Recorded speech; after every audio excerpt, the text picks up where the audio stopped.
Hello there, welcome back to the Closet Historian. Today I'm going to be styling some shirts for you. We've done this here on the channel before. If you'll remember, I did the sort of almost a whole lookbook on one Hawaiian dad shirt last year, so I'll put a card up to that here if you would like to see me style one shirt many ways. But today I'm going to be taking three tops that I bought kind of at the beginning of lockdown in the end of February, early March time, which is the last time I was able to go thrifting, really. And although the thrift stores are open here in Colorado, I'm not going to be going out just yet, especially because I live with other people and I wouldn't want to bring back anything to them. I would feel like I have enough anxiety without even trying to think about that. So I'm not going to be going thrifting just yet. Even if the stores are open, I'll be doing some online thrifting, as we all know that I want to do anyway. So basically today I'm going to be showing you three outfits each for three different summery tops I picked up back in spring and can't exactly wear here in summer 2020, but I can wear them here online for you.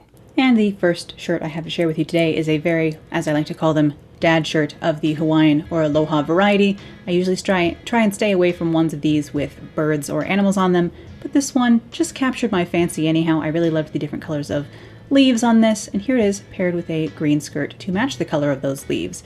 I've also gone with a heeled tan sandal here. These are from Bait Footwear, and then a vintage straw clutch handbag and a matching colored straw hat here. This straw hat is actually an 18th century Bergère hat. I forget how to say the name of them, but I will link to these in the description below, and these straw clutches can be found quite easily on Etsy. But I thought this was a good casual summer outfit here. Good for just about anything, you know? But if we wanted to dress this shirt up a little bit more formally, of course, we all know how I love to pair these with this little linen rayon blend suit of mine.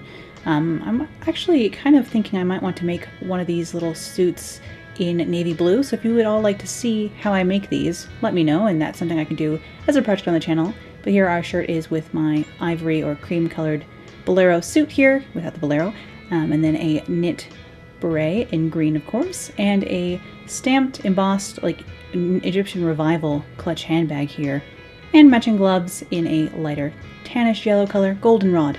Of course, we can pair this same top in a much more pin-up-y 50s sharp kind of way here by pairing it with black. There's very little black in the print, but that doesn't mean you can't pair something with black. So I've gone with all black accessories here, and of course tied the shirt up. I've undone a button, rolled the cuffs on the sleeves, and then tied the shirt up to bear a little bit of midriff here. You know, in the summer we can get away with these kinds of things, right? And then I just have my black cotton twill pencil skirt with this, a wicker handbag in shining black to match the patent leather shoes, and then my shining black hair and sunglasses here kind of help harmony. Now, next up I have another Hawaiian shirt. This one is a little bit more formal, however, if you'll allow me, because this one is in 100% silk, and therefore is a more of a flowy, like a little bit elevated version of the classic Aloha here. And then, of course, the muted pastel colors help that kind of more of a, I guess, I think it looks a little bit more formal. I don't know if you all agree that there's different formalities of Aloha shirts, but I think so. And here it is paired with a navy blue twill A-line skirt and then cream colored and straw accessories. So I have creamy bait sandals matching a 1980s cream colored belt here, and then again the straw hat and straw clutch handbag. You can see how I like to disperse accessories like this. Shoes and belt match, and then hat and clutch match. Just gives the overall look a sense of balance and harmony, I think.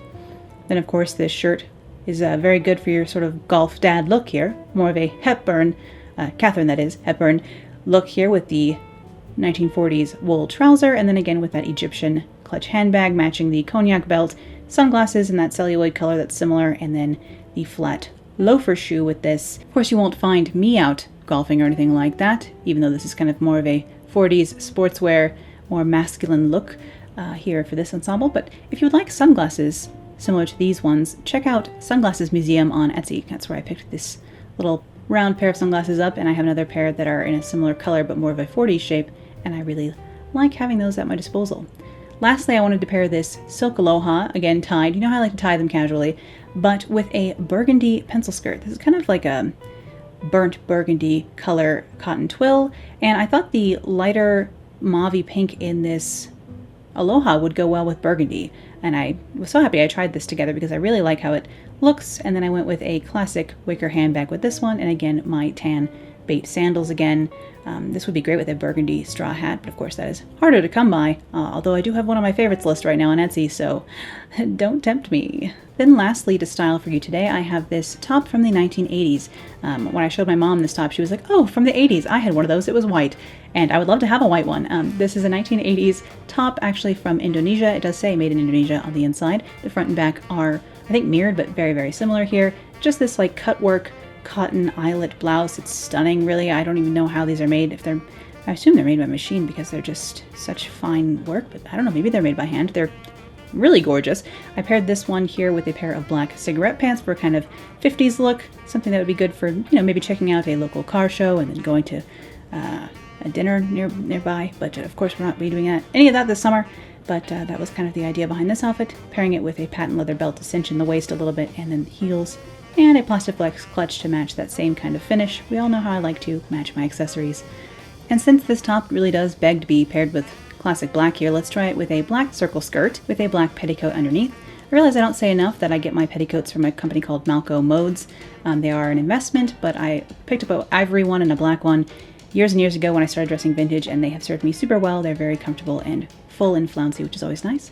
And then I pulled out one of the colors from this top, this time the pastel green, to match with my clutch handbag here, and then match that to my bait footwear shoes that I'm really happy to have in my wardrobe now. They're such a pretty color green, and I'm happy to have found another outfit to wear them with here. So going with the black for the skirt and then picking out one of the colors from the blouse for the accessories, or you can go ahead and pick out one of the colors from the blouse for the skirt and then do black accessories. So this is kind of an opposite of the last outfit here. I've gone with a pink circle skirt to match the pink in the embroidery, and then match that with black accessories to tie it back in with the top. And I've actually even remembered to throw on earrings here. Amazing!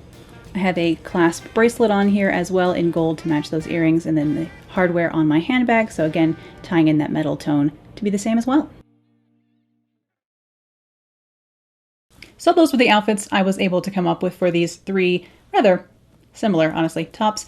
Hopefully you can forgive me for this indulgent styling session. If you would like to see me style any of my other thrifted finds that I've thrifted in the past, do let me know in the comments below. Or if you'd like to hear any more about things I have thrifted, things I've decided to keep, things I've decided to retire perhaps since thrifting them, ways I've discovered I could style something differently in the months since having them, because I'm not bringing in any new thrifted items, but I have thrifted quite a lot of stuff in the past, as we know if you've watched any of my old hauls. So let me know in the comments below what you'd like to see, and thank you as always for tuning in today. I'll see you again soon.